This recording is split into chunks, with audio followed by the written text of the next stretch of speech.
Which squad will be better at putting a huge "what the football was that" behind them? San Francisco 49ers, the road team in this TNF contest? Purdy decked, floating up there, and it's picked off!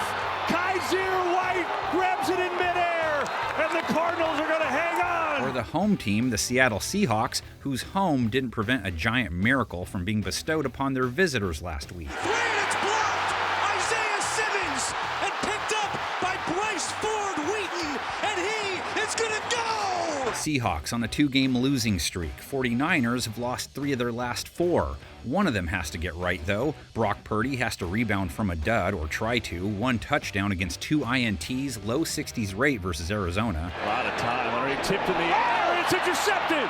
Cardinals get a huge break. Seattle's pass defense might be the cowbell for his recent fever. Remember Week 4 versus Jared Goff, 18 for 18 NFL record? They follow it up by giving up 250-plus yards to Daniel Jones, no picks, 2 touchdowns, rating allowed near 110. Jones has time, Slayton's down there, and he's got it! Touchdown! They didn't even have to face Malik Neighbors either. Still gave up 120-plus yards and a TD to Darius Slayton. Trey Brown gave up 100 yards in the score. Hawks have given up a 96.7 rate to wideout so far this year. Jones on the slant, he's got Slayton, who breaks away, picks up the first down. Now, Brown is the only Hawk DB with bad numbers individually. Devin Witherspoon, low 70s rate. Reek Woolen, 16.3. That's absurdly low.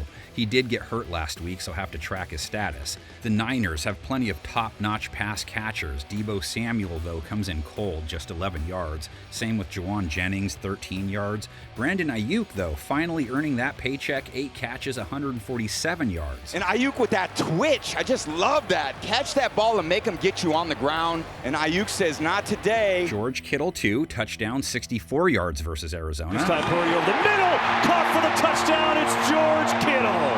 The Hawks let New York tight end Theo Johnson get him for 48 yards, 5 catches. They've allowed a plus 100 rate to tight ends so far this season. Seattle pass rush could chip in, got to Jones 3 times, solid pressure rate against him. Derek Hall picked up his team-leading 5th bag. Trips, and sacked, and the ball comes out. Hall left hurt too, though, so injury watch for him as well. Seattle's front did not handle New York's runners well. 129 yards allowed to Tyrone Tracy, 7.2 a carry. They've allowed 4.7 a run to backs in 2024. Here's Tracy, good vision, and there he goes. Tyrone Tracy into Seattle territory. Niners' Jordan Mason is a back, 6.4 a carry, 89 yards versus Arizona, 77-plus rush yards in all 5 of their games, averaging 5.1 a trot. Mason gets a seam. Jordan Mason, 1 man to beat. Seahawks' own run game doesn't enter with the same kind of success, from the running back position anyway. Kenneth Walker just 5 attempts versus the Giants, only 19 yards. They did get 72 yards on 18 a carry from Geno Smith, though.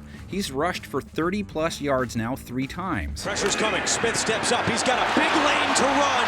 Geno! Niners defense he faces this week gave up 83 yards on 11.9 a carry to Kyler Murray last week. He's known for that kind of thing, at least. Also surrendered 86 yards to James Conner on 4.5 a carry and a huge 2-point conversion. They do give it to Conner, who shoves it. If Seattle can get its run game going, passing attack is that much more dangerous. Geno went for 280-plus yards last week, no interceptions, rate close to 100. He's thrown for 280-plus passing yards in 4 straight games. Wide open is Lockett at the 40 and still going. San Francisco's secondary he faces didn't struggle with Murray the passer, held him under 200 yards, picked him off, sub-80 rating. Oh, it's picked off. Bosa's got it. Nick Bosa makes a move. Get the popcorn out for Charvarius Ward versus DK. Ward gave up a team-high 67 yards versus Arizona. His rate allowed for the year over 110. Slowish start for that guy. Metcalf, 55 yards last week, 4 catches. Geno, first down. DK Metcalf with the ball coming out. Jackson Smith and Jigba, 31 yards a week ago. Tyler Lockett, their Week 5 leader, 75 yards. He jams Lockett, but then he lets him go, expecting that he has help behind him, and there is nobody home. Lockett does the rest after the catch. Walker was able to produce as a pass catcher, by the way. Led the team with 8 targets, 57 receiving yards. Screen, Walker, a lot of room to run. Walker at the 40. Walker now angling for the sideline. Smith used Walker a lot because his line could not keep New York's pass rush at bay. They have corrections to make after giving up 7 sacks, Smith getting hit 10 times. Their interior really struggled. Gave up 3 sacks to Dexter Lawrence, 2 to DJ Davidson. Maybe center Connor Williams knows them. He gave up 2.5 sacks alone. We talked to Dex last night. We asked him about the double teams. He said, they better double team me because if you don't, it's going to look like you didn't show up for work. 49ers pass rush has Malik Collins in the middle. No sacks last week. San Francisco only made it to Murray once, only hit him twice. He didn't hold the ball very long, though. Nick Bosa, Leonard Floyd loom, though. Heck, Nick had a pick. Just coming off the edge and trying to throw the flare to Connor, and Kyler just loses sight of Bosa and goes right into his hands. 49ers tied with Arizona at 2-3, Seattle at 3-2. It's a sloppy mess to the start of the year. 49ers have taken Seattle 5 straight games. Seattle had won the previous 4. They're up 30-22 in the overall series. They had a 10-game win streak against them, 2014 to 2018. These teams and fan bases not fans of each other. You'll see it in the comments section. Let's see what the panel of 10 is up to now.